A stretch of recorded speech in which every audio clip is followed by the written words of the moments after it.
Hari ini saya akan menyampaikan firman Tuhan yang mungkin buat beberapa saudara merasa sangat mendasar dan sudah tahu, yaitu memutuskan ikatan kuasa dosa dengan mengenal kebenaran firman Tuhan. Breaking the power of sin by knowing the truth. Bosen Pak, udah tahu di kelas BK.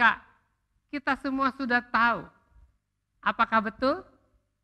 Saya yakin banyak yang mengerti, tapi tidak semua saudara mengerti.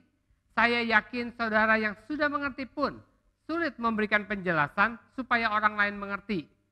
Karena hal inilah yang membedakan kekristenan dengan semua agama di dunia. Dan yang membedakan perjanjian baru dengan perjanjian lama. Saya akan memulai dengan kisah yang sangat luar biasa dari Tuhan Yesus ketika dia masih hidup. Sebelumnya mari kita berdoa terlebih dahulu. Tuhan Yesus, terima kasih buat kesempatan hari ini. Kembali kami mendengarkan firman Tuhan. Kami percaya firman Tuhan adalah terang bagi jalan kami, terang bagi hidup kami. Terima kasih Tuhan. Kami buka hati dan pikiran kami untuk firman Tuhan saja. Haleluya. Amin. Mari kita buka Lukas pasal yang ke-7, ayat yang ke-36 sampai ayat yang ke-50. Tetapi kita tidak akan baca semuanya ayat ini karena terlalu panjang. Dan saya percaya saudara sudah pernah membacanya. Lukas 7 ayat 36 berkata, seorang Farisi mengundang Yesus untuk datang makan di rumahnya. Yesus datang ke rumah orang Farisi itu lalu duduk makan. Orang-orang Farisi biasanya selalu menentang Tuhan Yesus. Tapi kali ini ada seorang Farisi yang mengundang Tuhan Yesus makan di rumahnya. Tidak tahu apa alasannya, tidak diceritakan. Tetapi Tuhan Yesus datang. Dan ketika mereka sedang makan, masuklah seorang wanita. Dan Alkitab menuliskan bahwa dia dikenal sebagai orang berdosa. Semua orang adalah manusia berdosa. Tetapi dia disebut orang berdosa karena dosanya sangat terkenal. Di Alkitab bahasa Inggris disebut notorious sinner. Di The Passion Translation ditulis semua orang tahu dia adalah seorang pelacur. Dia datang dan menangis di kaki Tuhan Yesus. Zaman itu orang kalau duduk di pesta tidak seperti orang kalau duduk sekarang. Tetapi setengah berbaring. Ya, kaki diangkat. Dan kebiasaan orang Yahudi waktu itu, waktu mereka makan seperti itu. Dan mungkin waktu itu Yesus pandangannya mengarah ke orang Farisi. Dan si wanita datang dari arah belakangnya. Sementara mereka berdua berhadap-hadapan. Jadi wanita itu datang dari belakang. Lalu dia menangis di kaki Tuhan Yesus. Air matanya menetes di kaki Tuhan Yesus. Lalu dia menyekanya dengan rambutnya. Lalu dia mengurapi kaki Tuhan Yesus dengan minyak wangi yang sangat mahal. Dan Tuhan Yesus menatap si orang Farisi. Sedangkan si orang Farisi menatap si wanita. Dan Tuhan Yesus tahu apa yang ada di pikiran orang Farisi tersebut. Apa yang dipikirkannya? Dia berpikir kalau Yesus adalah seorang nabi, tentu dia tahu bahwa wanita yang menyentuhnya, mengurapinya dengan minyak wangi adalah seorang pelacur, seorang yang sangat berdosa. Lalu Tuhan Yesus menceritakan sebuah ilustrasi seperti yang dicatat di dalam Lukas pasal yang ke-7 ayat yang ke-41. Seorang pria meminjamkan uang kepada dua orang, 500 keping perak kepada yang satu orang dan 50 keping kepada orang lain. Tapi tak satu pun dari mereka bisa membayarnya. Jadi dia dengan baik hati memaafkan mereka berdua, membatalkan hutang mereka. Menurutmu, kata Tuhan Yesus kepada orang Farisi, siapakah yang lebih mengasihinya setelah itu? Simon menjawab, saya kira orang yang untuknya dia membatalkan hutang yang lebih besar. Itu benar, kata Tuhan Yesus. Saya memberitahu saudara, dosa-dosa wanita ini banyak sekali telah diampuni. Jadi dia telah mengekspresikan rasa terima kasihnya kepada saya. Tetapi seseorang yang sedikit diampuni hanya menunjukkan sedikit rasa terima kasih. Jadi Tuhan Yesus berkata, perempuan ini sangat mengasihi aku. Dengan alasan dia sangat mencintaiku adalah karena dia tahu dia banyak diampuni. Jadi di suatu tempat, di satu waktu, sebelum kejadian di rumah Simon itu, rumah orang Farisi itu, wanita itu telah menerima pengampunan dari Yesus. Dan dia tahu dia telah diampuni. Jadi dia datang bukan untuk dimaafkan. Dia datang karena dia sudah diampuni.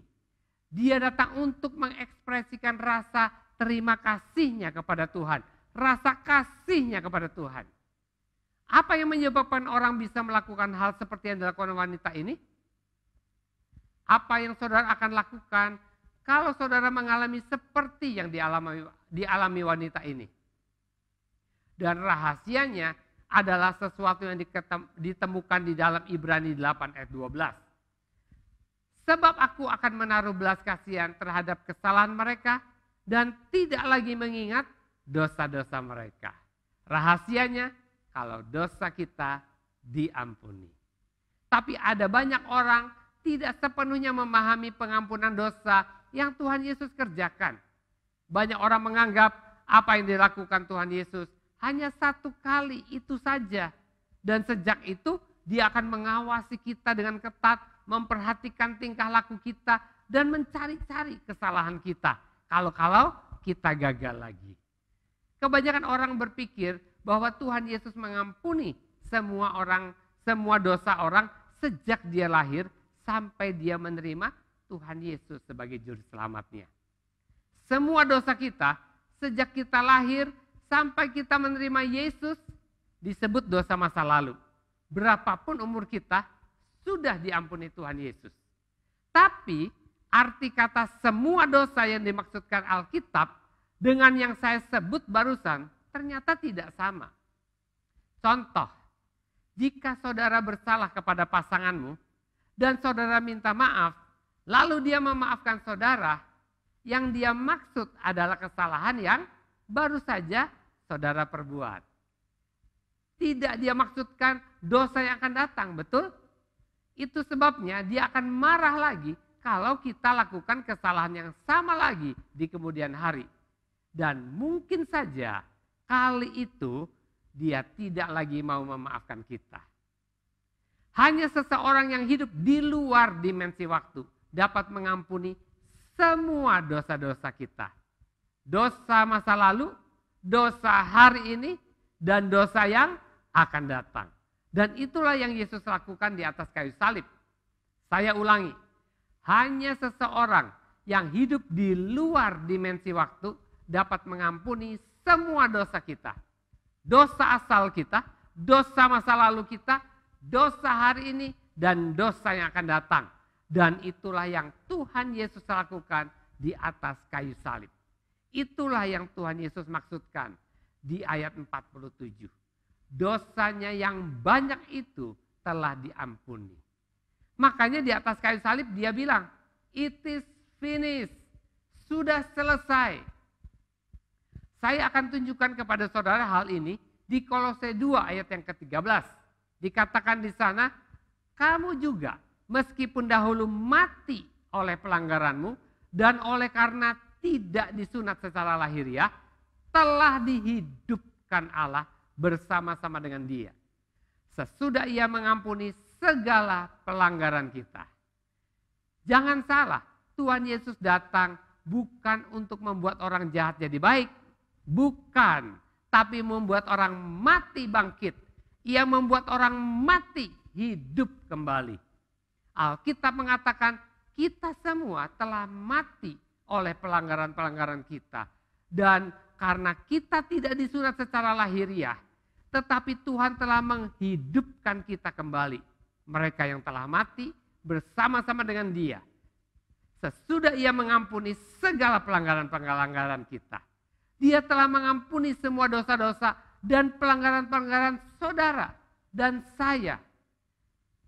Menurut Anda, apa maksud Tuhan dalam firman-Nya? Ketika Dia berkata, aku mengampuni kamu dari semua pelanggaranmu. Apakah itu berarti pengampunan Tuhan adalah sejak saudara dilahirkan sampai saudara menerima Yesus? Entah saudara menerima Yesus pada usia 30 tahun, 35, 50, 60, 70, bahkan pada detik-detik saudara akan meninggal? Apakah itu definisi Tuhan tentang segala? Karena dia berada di luar waktu. Segala yang Tuhan maksudkan adalah aku melihat seluruh hidupmu penuh dengan dosa. Oke? Dan aku telah meletakkan segala dosamu di atas putraku Yesus di atas kayu salib. Dan dia membayar harga untuk mengampuni semua pelanggaran saudara. Dan dia juga membayar harga untuk menebus saudara karena tidak melakukan hukum Taurat. Dia mengampuni kedua-duanya supaya saudara tidak dihakimi. Dan dosa yang sama, kejahatan yang sama tidak dapat diadili dua kali. Sekali Tuhan Yesus sudah membayar dosa, semuanya sudah lunas. Dosa akibat kita melanggar ketetapan-ketetapan Tuhan, dosa akibat kita tidak melakukan yang baik. Dan hukum tidak mengadili kesalahan yang sama dua kali. Sampai di sini, saudara bisa menangkap maksud saya? Begitulah cara Tuhan mengatakannya agar kita tidak pernah dihukum.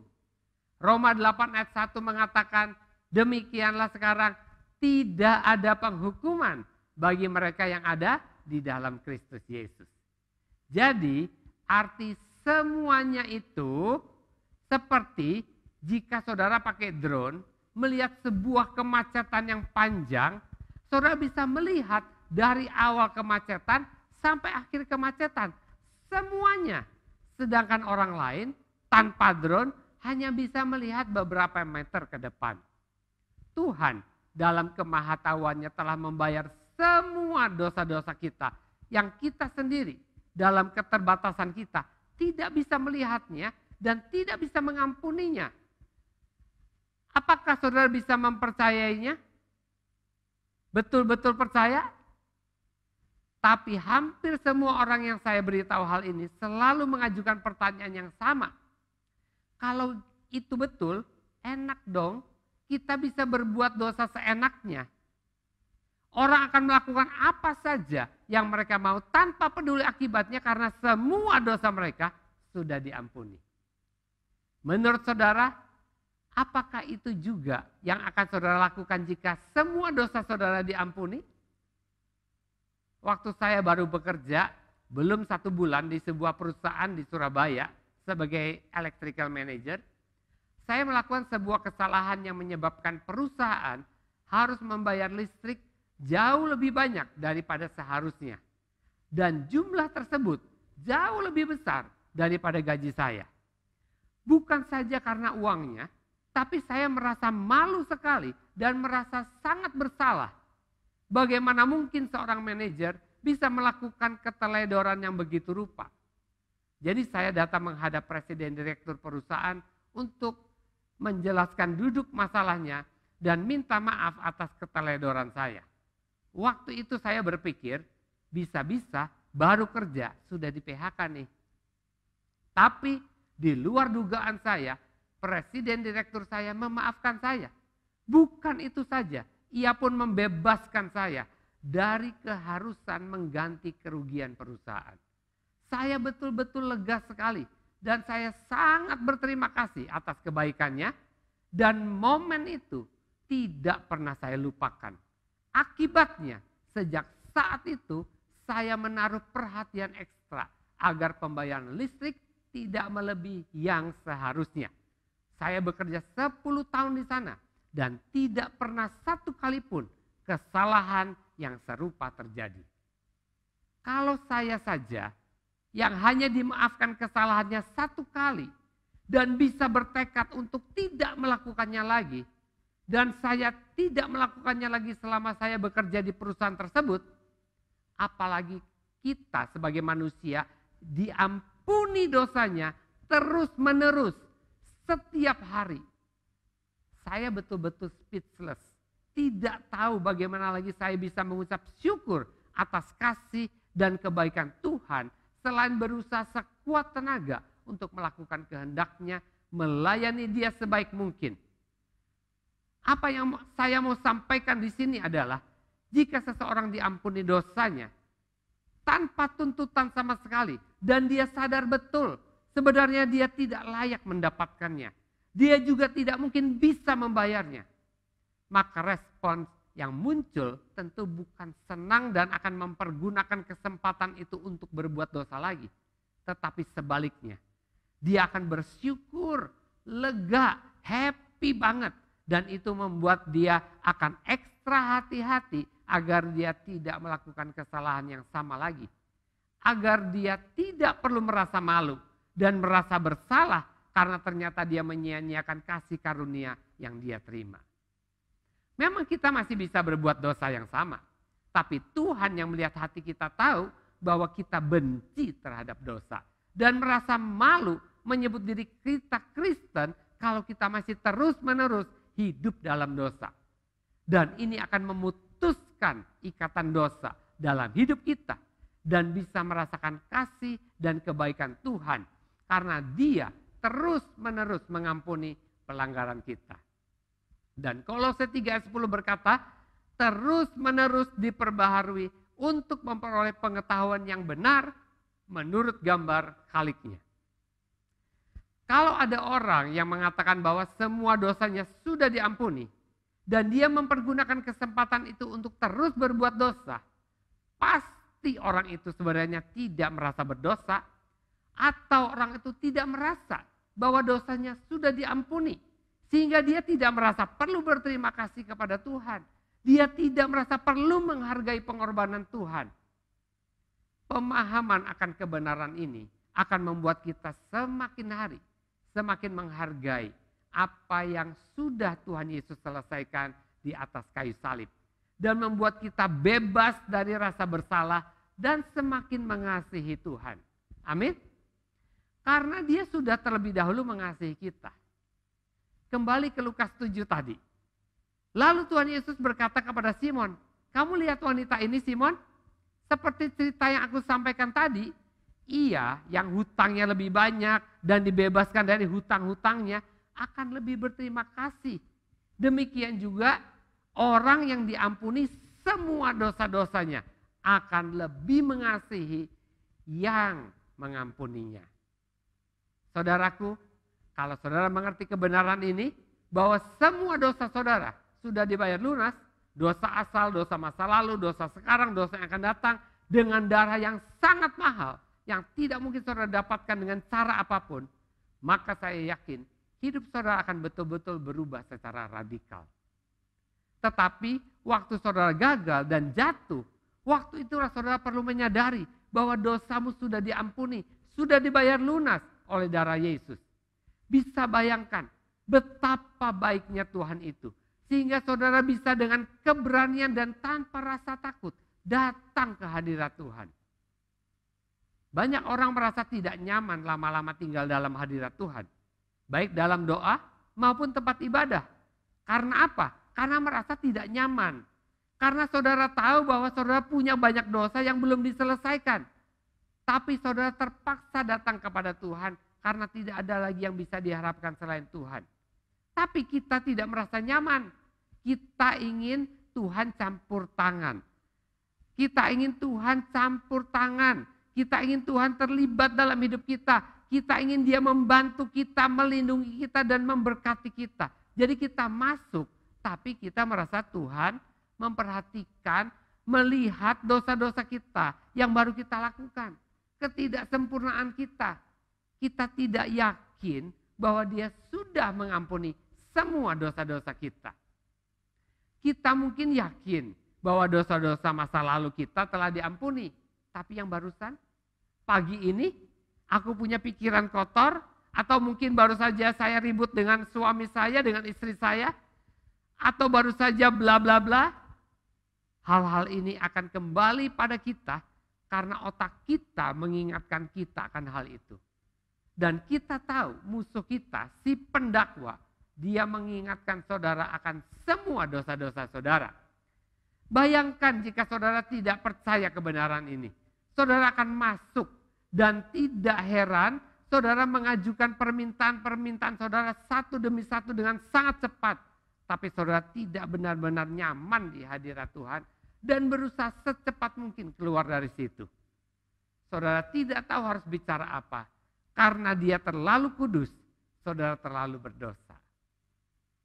Tapi saat saudara menghabiskan waktu bersama teman-teman saudara di kafe, tanpa saudara sadari 2-3 jam telah berlalu, bahkan akhirnya saudara harus pulang, padahal saudara masih ingin kumpul. Mengapa kita merasa seperti itu tentang teman-teman kita? Karena kita tahu teman-teman kita, mereka tidak memperhatikan dosa-dosa kita. Mereka tidak mencari-cari kesalahan kita, kekurangan kita. Mereka hanya suka bersama-sama dengan kita. Mereka juga tahu bahwa kita tidak sempurna, tetapi mereka tetap suka dan senang bersama-sama dengan kita. Mereka tidak keluar untuk menghukum kita atau menceritakan kesalahan-kesalahan kita. Tidak menuduh kita. Nah, kalau teman kita yang tidak sempurna bisa menerima kita, kenapa Tuhan yang Maha Kasih tidak bisa menerima kita apa adanya? Pak, Tuhan itu suci. Betul, Tuhan itu bukan suci saja, Dia Maha Suci. Dia adalah Tuhan yang sempurna. Tapi saudara harus tahu satu hal. Apapun yang Tuhan lakukan selalu kudus dan benar. Dan ketika Yesus mati di atas kayu salib, Tuhan telah memberikan kekudusannya kepada saudara. Dan menukarkannya dengan segala dosa saudara. Satu kali untuk selama-lamanya saudara kudus dan sempurna. Setelah itu dia berseru, sudah selesai, it is finished. Dalam bahasa Inggris sama dengan bahasa aslinya digunakan kalimat perfect tense yang artinya sudah selesai dikerjakan dan tidak akan diulangi lagi. Satu kali untuk selamanya. Amin. Semua dosa kita telah hilang sama sekali. Semua penghakiman dan penghukuman turun atas tubuh Tuhan Yesus.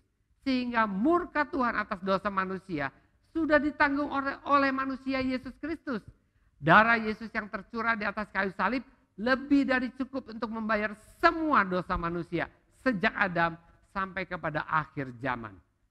Sehingga Allah Bapa tidak perlu murka lagi atas dosa manusia. Sehingga kalau saudara percaya kepada Tuhan Yesus dan menerima Dia sebagai satu-satunya juru selamatmu, maka semua dosamu telah ditebusnya. Ditebusnya di atas kayu salib, 100% ditebus.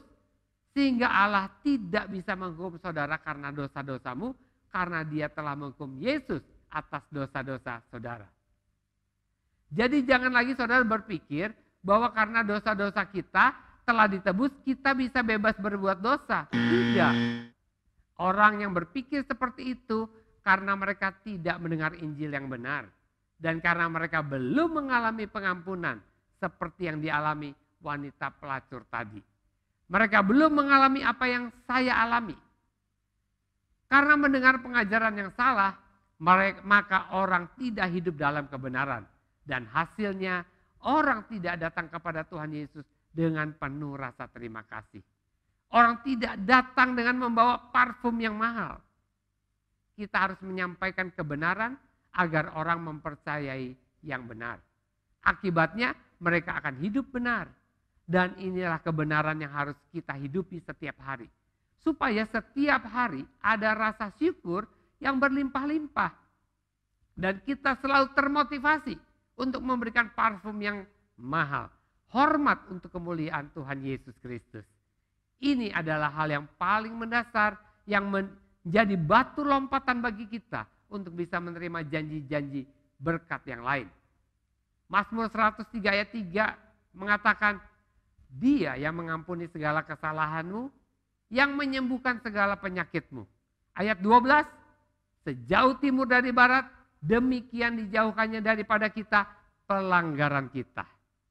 Kalau kita tidak mempercayai bahwa kita telah diampuni dari semua dosa-dosa kita, artinya kita belum siap menerima kesembuhan dari semua penyakit-penyakit kita. Jangan takut dengan virus apapun. Pengampunannya yang menyembuhkan penyakitmu. Jangan lagi hidup dalam hidupmu yang lama yang belum diampuni. Hidup dalam hidup yang baru yang telah diampuni, dikuduskan, dimerdekakan, dan disempurnakan. Amin. Mari kita datang kepada Tuhan. Terima kasih Tuhan buat pengampunan yang Tuhan berikan. Buat pengampunan atas dosa asal, dosa masa lalu, dosa hari ini, dan dosa yang akan datang. Kau sudah mengampuni semuanya. Aku berdoa buat setiap orang yang menyaksikan program ini, supaya mereka bisa merasakan betapa baiknya karena Tuhan terus-menerus mengampuni dosa mereka setiap hari. Sehingga setiap hari kami datang kepada Tuhan dengan keberanian karena dosa kami sudah diampuni.